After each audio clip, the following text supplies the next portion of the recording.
Dustin Miller, PolyInnovator.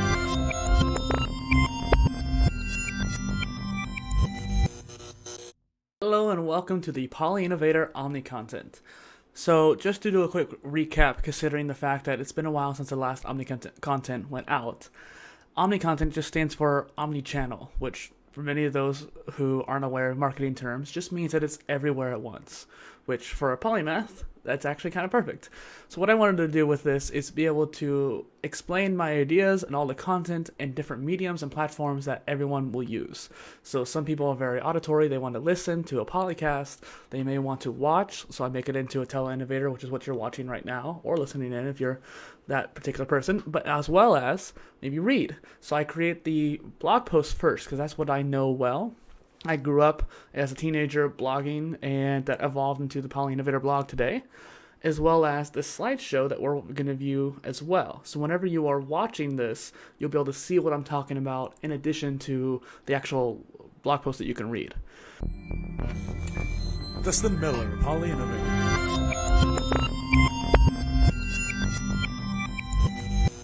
So kind of going into this, what is a polymath?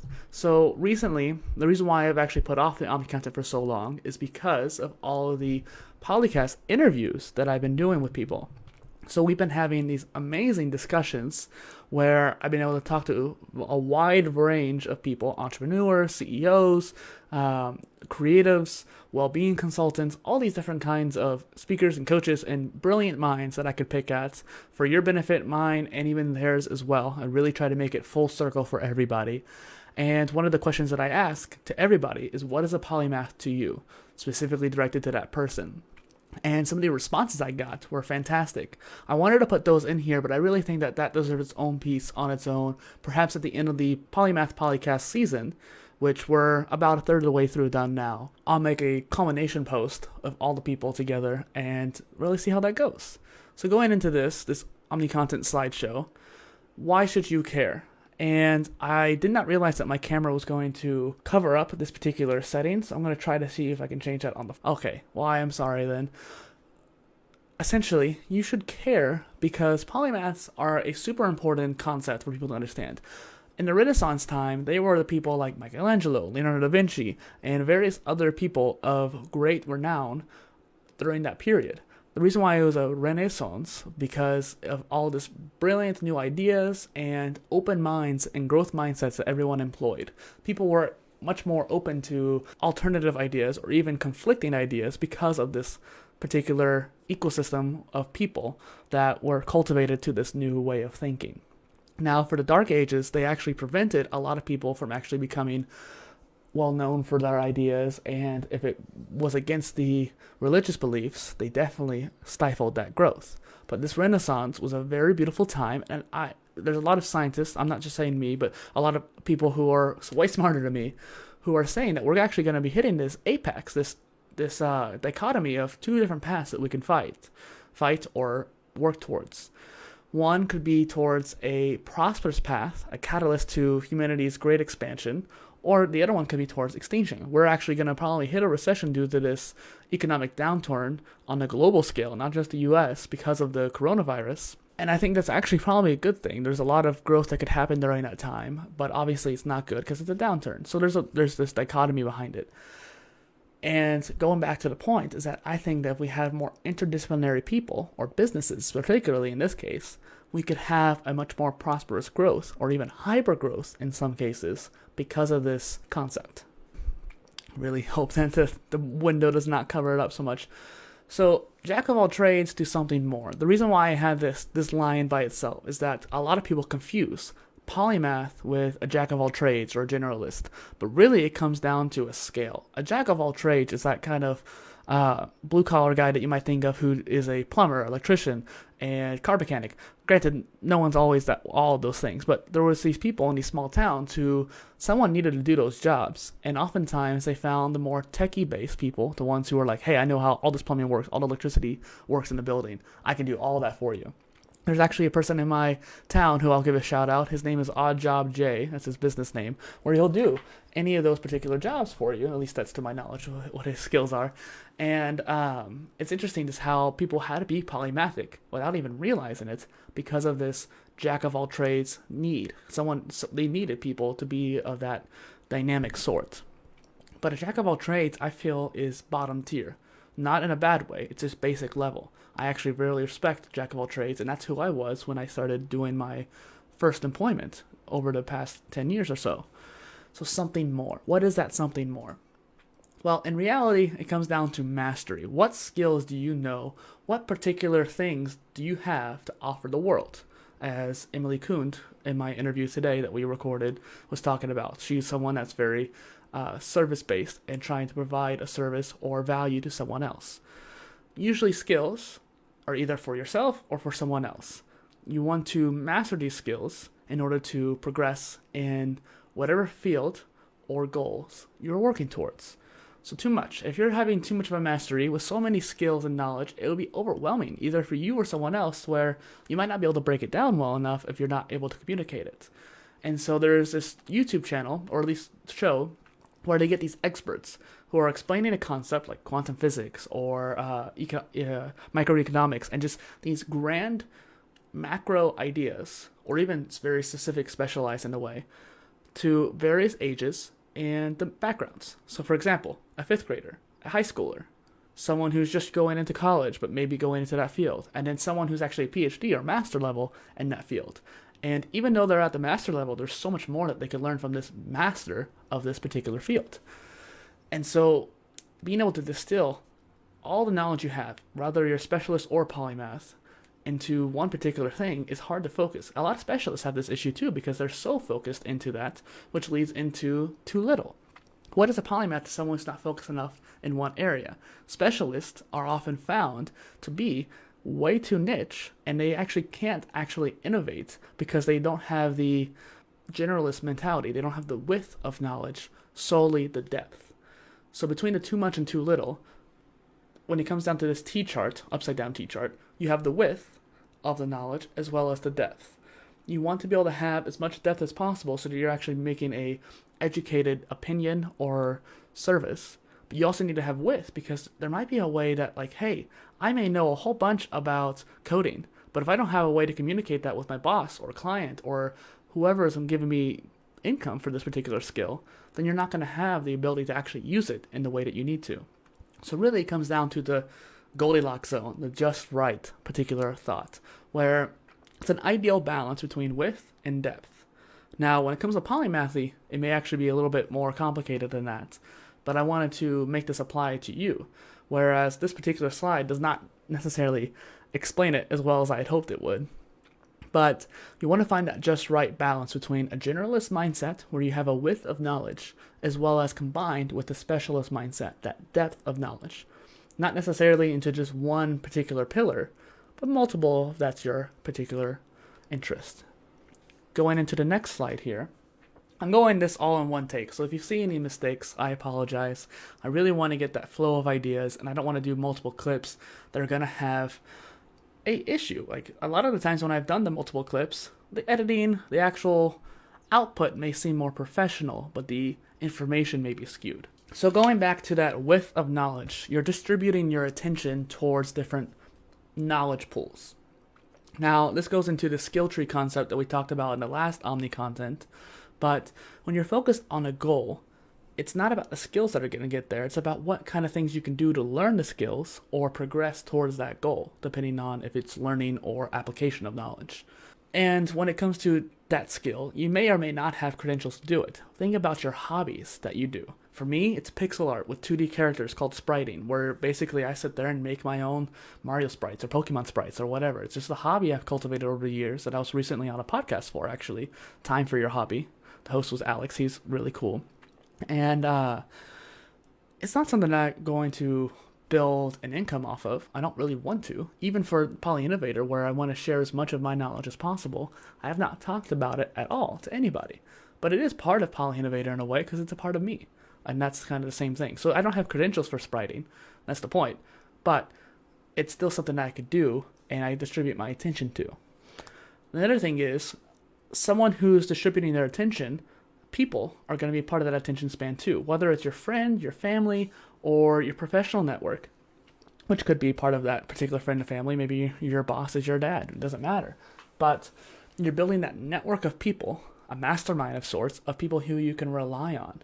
One thing I'm really hoping about from the Polymath PolyCast, from all these interviews, is that I can build this network of really awesome individuals that not only can the listener like you can learn from, but as well as me personally, I can make these strong connections and have these awesome conversations with these like-minded and perhaps even opposite-minded individuals to help both of us grow. Now, some of this is cut off because of the video here. I wonder if I can turn off the webcam. No, I can't.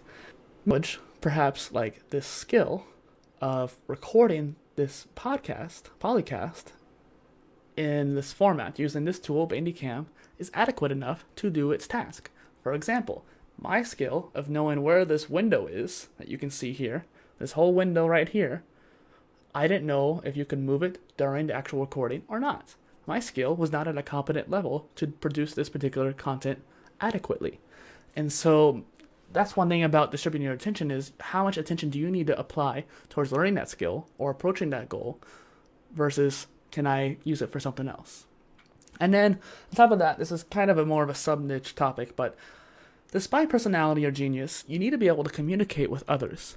A lot of great minds, such as Alan Turing or even Leonardo da Vinci, who was very gregarious, there's a lot of communication errors that a lot of these great people have made. Steve Jobs was known to be kind of an asshole, but he was able to communicate his vision in such a way that has captivated people ever since he even passed. And so being able to communicate whatever idea, skill, or goal that you're reaching towards is very important. For me, for example, my goal is to create PolyInnovator into a wide-ranging content ecosystem. So where no matter where you are, you'll be able to find me and this brand in some shape or form. I encourage you to go to the most obscure social platform and look for PolyInnovator. I'm sure you'll find me. I may not have any content, but I'll be on there. Alright, so here we get some of the meat of the video here. Specialist or polymath? Which path should you choose? One of the recent interviews I uploaded was with Eric Wallace, someone who is another polymath like myself, or at least I'm trying to be, and we're both polymathic and becoming polymaths. And one thing he said that I'm laughing, but it's kind of harsh, but it's very true in a way, is that specialism or niching down so much is for insects. That's what ants and a lot of insects do in order to achieve a greater whole. So an ant will be a worker or the queen and that kind of thing. And these workers will have different jobs as well. They'll be defense, they'll be retrieval, scouts, whatever. And although humans are way more complicated than ants, obviously, the same concept can be applied to specialism. We are much more multi-potential than people realize. Multi-potentialite is a term for people with wide-ranging potential in different areas. That's a very simplistic, I might need to make another video on this, but that's a very simplistic explanation of it. And every human individual has the capacity, let me repeat that, every human has the capacity to do anything they want and everything they want. There is a very cultural norm that you have to go get a job, get a degree, get a special skill, a hard income skill, that will be your only skill for life. That's just kind of how people view getting an education or working in a career. They think that if they make a decision at 17, 21, that it's going to lead the rest of their life. The truth is, most people don't stick to one thing. There is a handful of people throughout all the hundreds of years that the U.S. has been alive. I don't know about other countries as much. I would like to know more. But I'm sure that they're very similar in nature as well, like in Japan, where some people may work the same job for 40 years. But for the most part, people switch careers, people pivot, people change what they're doing in that particular employer or career. They may start out as a low entry level worker, but then they work their way up to management. That is a completely different skill, a completely different specialty to know. That's why a lot of entrepreneurs have a lot of troubles, because they go in there with the excitement of creating and innovating and trying to do a lot of new things. And then they start growing and they realize, oh, I'm just doing operations and management, which is not a bad thing. It means they're succeeding, but it's a dissonance of where they wanted to be and where they are. That's why a lot of entrepreneurs sell their companies to other people so they can go and build a new one. It's that thrill of the chase. Specialist versus polymath. When you're a specialist, it doesn't mean a bad thing. I'm not trying to say it's a bad thing to be a specialist. There's going to be a need for it for a long time. Even with the rise of AI and technology, there's always going to be someone who needs to be the repairer of the car manufacturer of robots. So a lot of people are like saying, oh, these machines are taking our jobs, but who repairs the machines? At the moment, not many machines can repair other machines. There's going to be the person that needs to run and operate the machines. There's actually a shortage of auto mechanics who can work in Tesla factories and even like Solar City factories, because they need someone who can actually have the mechanical mind, but for the specificity of like programming a particular arm. They may need to fix an issue, like a glitch happened to damage a machine arm. So they need someone who's mechanically inclined to actually fix it and identify the problem, but then also be able to program it new. So there's actually like a much more new world that's coming around us. And so we need specialists, but there's also, like I said, a new world ahead of us that we need polymaths as well. We need the people who can be divergent, which even that example I shared was someone with two skills, being two different specialties, there we go. That mechanic that we talked about, he has two specialties, he or she, or it doesn't matter what particular, yeah. But a polymath is someone who's a master of multiple areas, that divergent ideas that can be able to incorporate everything into that one new idea, that one new goal and application of all those multiple ideas. I hope that's conveying well enough. There's a typo.